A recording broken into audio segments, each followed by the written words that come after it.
Tom waa wiil dhawaan soo islaamay oo ku soo biiray diinta Islaamka, balse arrinka cajiibka ayaa ah wiilkan ayaa 4500 oo diinood wuxuu ka doortay diinta Islaamka. Maxay kula tahay inuu ku doortay diinta Islaamka?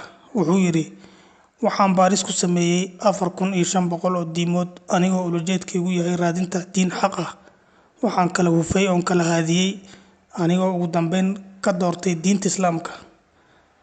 Marka wiilkani waa wiil hadaba ku soo biiray diinta Islaamka. Alxamdulillah.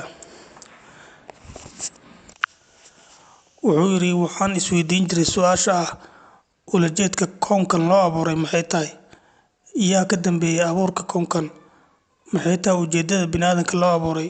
Su'aalahaas oo dhan ayaa iga dhex guuri jiray ayuu yiri intuusan soo islaamin ka hor.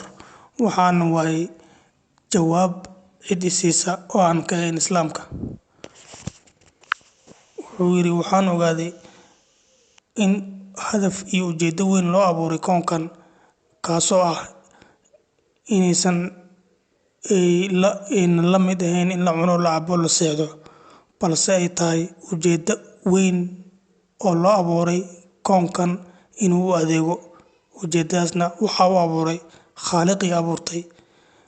Marka wuxuu yiri baaris ku sameeyay sida koonku u abuuray yahay, xeerarka jiritaanka koonka, cirka, dayaxa, dhulka, qorraxda. Waxaan ogaaday yiri mid walba inay ku saleysan yahay xeer tiir u ah oo aas u ah wax walbana yihiin wax kontaroolan oo shaqadooda si hufan u qabsada. Wixii in yar garab mara hadafkii loogu talagalayna khalad weyn uu imaan karo koonkan oo jiri kareyn.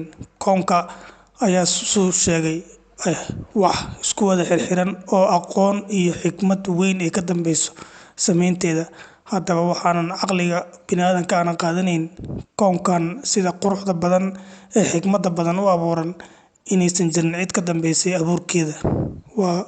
Waa su'aasha uu jawaabteeda ka helay diinta Islaamka sidoo sheegay. Wuxuu yiri waxa kaliya jawaabtaan ku qanacay waxaan ka helay diinta Islaamka. Jawaabtaasoo ah Ilaahay inuu jiro, Ilaahaasoo abuurtay koonkan, ujeedada uu abuurtay inay tahay in isaga lagu caabudo oo aan lagu caasin. Wiilkan wuxuu ku soo biiray diinta Islaamka muddo dhow ka hor, balse waa wiil YouTuber ah oo la yiraahdo Tom, kuna faraxsan islaamnimadiisa, aadna ugu qanacsan inuu noqdo qof Islaam ah. Daawadayaal fadlan ku soo biir haddii aad mowduucyada xasaasiga ah xiisaha badan ee noocan oo kale aad jeceshahay inaad hesho si aadan u weyn ku soo biir kanaalkan. Mahadsanid.